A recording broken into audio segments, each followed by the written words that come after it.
Welcome back to Realist, a project where I have a conversation with my fellow trans people about what could be done to make our lives better in the real world. Today, I want to explore further what I call the trans philosophy problem, the persistent focus on the philosophical questions of gender in the trans discourse, which is creating hurdles for the advancements of trans acceptance and trans rights. As I previously argued, it is counterproductive to base the case for supporting trans people on agreement to philosophical questions like what is gender, what is a woman, what is a man, and so on. These philosophical questions are inherently divisive and can serve to derail the argument for trans acceptance rooted in practical reality, which is why opponents of trans rights like them so much. I mean, even trans people ourselves can actually agree on the philosophy of gender a lot of the time. I believe the argument for the acceptance of trans people should instead be based on practical reality. Some people are born this way for whatever reason. Gender dysphoria is a real condition that people are suffering from, and society should aim to accommodate and integrate people so that they can have an equal opportunity in life, so that they can contribute to society. Thinking about it, I think the trans philosophy problem could actually be rooted in the history of the rapid collapse of the wall between the trans community and the mainstream society. Not that long ago, actually less than a decade ago, the trans world and the mainstream world were firmly separated, even on the internet. You had to go to trans websites to talk about trans stuff. Back then, the trans discussion was basically something only trans people took part in. We developed one or more trans ways to see certain things, which helped us make sense of our lives, and in many cases deal with our dysphoria. This included ways to understand the relationship between our brains, bodies, and social roles, as well as ways to justify our view that we are the gender we identify as. The outside world didn't talk about these things, so we had to do it all on our own. Sometimes there were divisions between two or more factions of the trans community, such as between social constructionists and transmedicalists, and there might even be heated intra-community arguments. But overall, this culture provided what us trans people needed, and it really made our lives better. Even today, I still think it's important for us trans people to have a trans culture to serve our particular needs. And then the trans tipping point happened. Everything after that happened in a blur, and things changed so fast.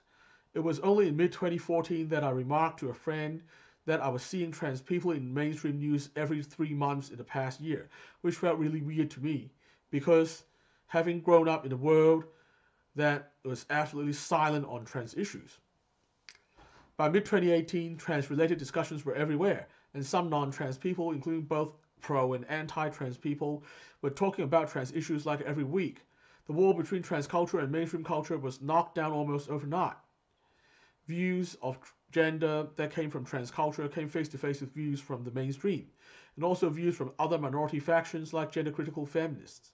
These views naturally clashed with each other, given their inherent incompatibility.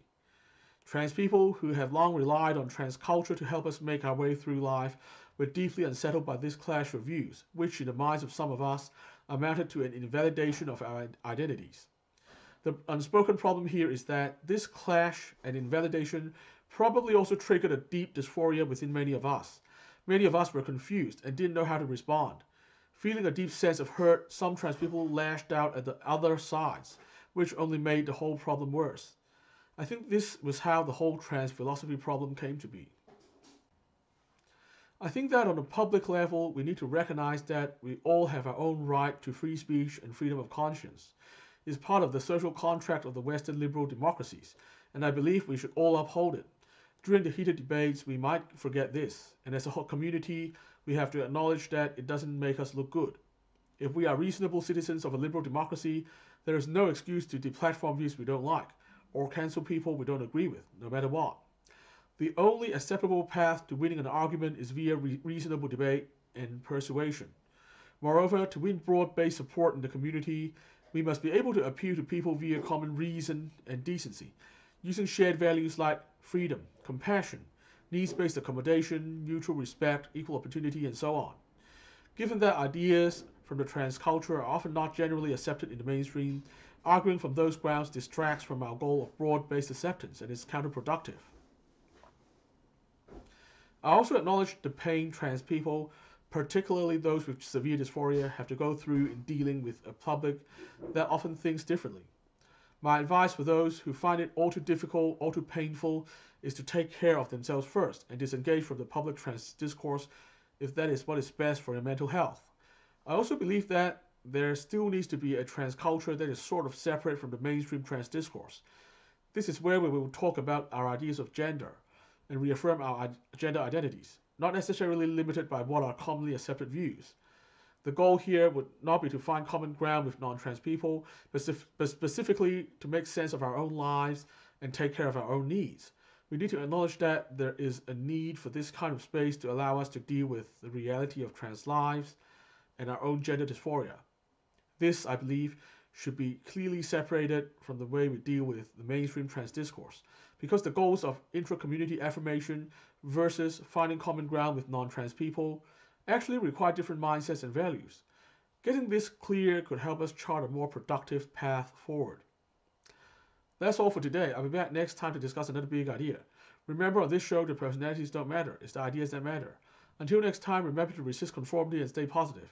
Our future depends on it.